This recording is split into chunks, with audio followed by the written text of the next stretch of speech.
So right now I am doing valve last adjustments. So for this particular engine, it takes adjusting shims, specs from the machine shop right over here.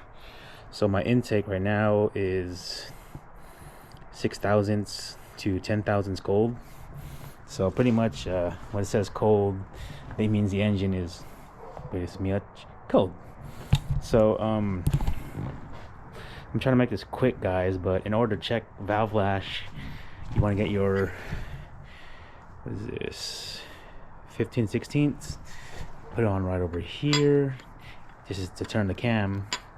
So pretty much you guys want the cam lobe facing up, because if you can see it, the valves, they're in an angle, so you want to have the valves facing up. So after that, then you get your feeler gauge. So right now the specs are 6 thousandths to 10 thousandths, and I just took my 6 thousandths and 10 thousandths and I just took them out of the feeler gauge set. So pretty much let's take this right over here. So this is right here is an 8 thousandths. So right here, when you check it, you want to go in between the cam lobe and the valve shim, and when you see it, you can you know, that's the thickness. Let's see, so let's get a 9 thousandths. So here's a 9 thousandths. So this one right here, it won't go through, but the 8 thousandths will go through. See how you can see it on the other side right over there? So that is the maximum that this valve right over here is at the maximum number. So I wrote down the maximum number. So this one's actually 9. So we got 9. That one goes through. So pretty much you're gonna have to do this a whole bunch of times, 24 times, but it's easier. There's a special tool that they have, but sometimes that tool is a little flimsy. So I did the harder way, which is more convenient. I just took the cams off and measured. I'm gonna get the equation of how I got it, and then I'll get a more better view of how I did this. All right, guys, so I'm gonna show you this side. This side right here, there's a whole bunch of T's, meaning they're tight. So there's only like one that's in specification, and the rest of them are tight. So it's just easier to do it this way. Take the cams off, and when you take these out, guys, even if they're old, just label them like exhaust 1, E1, E2, E3, and so forth, just in case down the road, just for keeping track. So I'm gonna get a hold of these right now and put the new shims in here.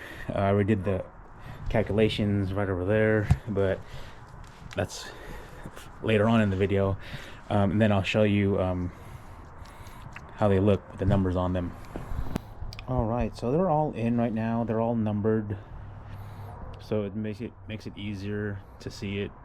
That's another tip, guys. When you do this, make sure they're numbered. Just makes it easier. I don't mind if the Sharpie ink goes into the oil. I'm sure it'll stay on. Yeah, it just makes it easier, guys. So if you ever do have to adjust this in the car and use the tool, it just makes it easier to read. Or you can just write it down right here too. So we'll go ahead and get the cams on again, and then do the valve lash. So I just got done checking the valve clearance, and we have some good news. Some of them are still super tight, but then some of them were just a little loose, and some of them were tight but just a smidge. So my specs for the exhaust is 8 thousandths to 12 thousandths. So I'm probably not going to use a tool. I'm probably just going to take it out cam. They're all marked, so luckily I have a variety of them. And then on the intake side, I've only got 2 that are tight. So yeah, I'm probably just gonna take out the cams, see which ones I need, you know, plus, or in this case, you know, and only one that was loose, you know, just play around with it, plus or minus, make my adjustments, and yeah, I'll get back to the this is looking better than last time. So I did my valve lash, and I got some good news and a little bit of bad news. So some of them are still tight, like this one right here, and then some of them were just a smidge tight.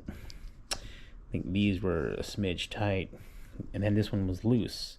So pretty much I'm gonna take the cams off, you know, plus or minus with the shims, and then do the valve clearance again with the gauge. This should be easier because now I have the numbers.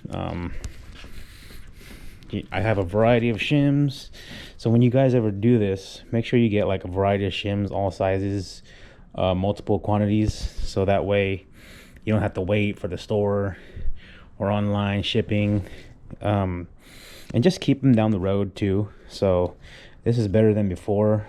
Last time I had 19 that were all tight, so this is good progress right here. And then when that's done, then I'll start reapplying the FIPG, and then putting the cam seals, and then do the whole front again with the camshaft or the cam sprockets. I know earlier videos that you saw that it was already done, but that was before I did the valve lash. So yeah, we'll get back to it and finish it up. I'll get a recording when they're all perfect and give you all the specs that the machine shop gave me. All right guys, so here we are. This is my thinnest shim, 0.05 thousandths or 120.127 millimeters, and this does not even fit. So I'll probably start off with the lowest shim that I have and then work my way up. But yeah guys, I don't have to do the or I'm going to have to do the torque sequence again. I know it's a lot, but it's just easier when the cams are out versus having the tool. I'll find a tool and I'll show it to you guys how it looks like. I mean, there's plenty of videos out there how to use the tool, but doing it this way, it's just easier. You're gonna have to use the tool eventually, especially when the engine is in the car. That's like during the tune-up time when you have to do the valve lash. I forgot the mileage when you have to check it, but I know I think every time you do a tune-up, you'll have to check valve lash. That's why you keep like the old valve lash or the valve lash. You keep the old shims, so down the road you might need them. Even if they are thick, at least you have them, and then you can shop around down the road.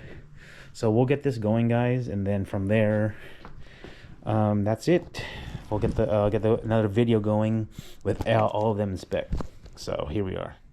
All right, so we are all done, guys, with the valve lash. So make sure you write down the number that you have the shim that's in there. So for instance, this one was a 268. That's a 268 in there, and then the measurements are right here.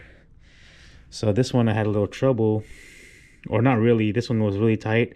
The original was 285, and then now the new one's at 270 shim, and then, you know, barely made it, barely. So these are the specs for the intake. I don't know if you can really see it, but yeah, I'm gonna erase all this, but I'm gonna put it down on a piece of paper.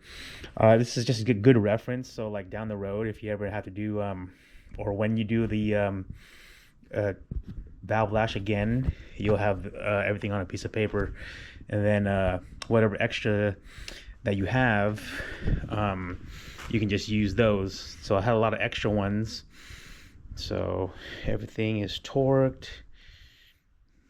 See the red paint, put the cam seals on. So now I'm gonna get the formula that I had. So when you guys do this for any car, or most likely the MK3 Supra, then you'll have it down